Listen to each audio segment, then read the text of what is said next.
सोचे दहम के यमराज तबे लेके जइहो हमर लाश हो। सोचे दहम के यमराज तबे लेके जइहो हमर लाश। मान गइनी हम मर गइनी बाहो, मान गइनी हम अब मर गइले बानी।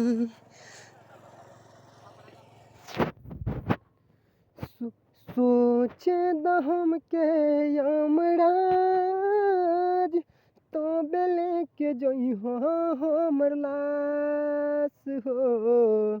सोचे दहम के यमराज तबे लेके जइहो हमर लाश। मान गइनी हम देख अब मर गइले हो। केहू के प्यार में हम खुद मर गइनी हो। हमरा के तू ऐसे हमर लाश मत लेके जा यमराज। सोचे दहम के एक बार हो। सोचे दहम के यमराज तबे लेके जइहो हमर लाश। मान गइनी हम खुद मर गइले बानी। केहू बेवफा प्यार मार देले बा हो। तू तो हऊ ऊपर के अमराज नीचा हमर लाश। लेके जइहो कबो दे द चांस हो।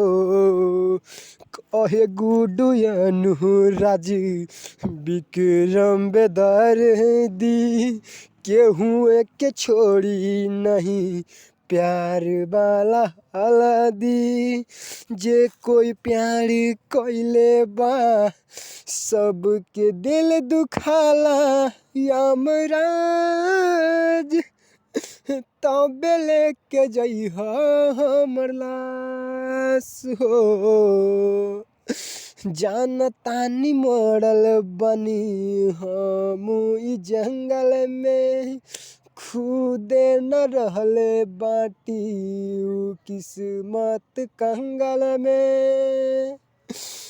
सोचे दहम के यमराज तबे लेके जइहो हमर लाश हो। मान गइले हम खुदे मर गइले बानी। केहू के बतावल नाई हमरा से मेहरबानी।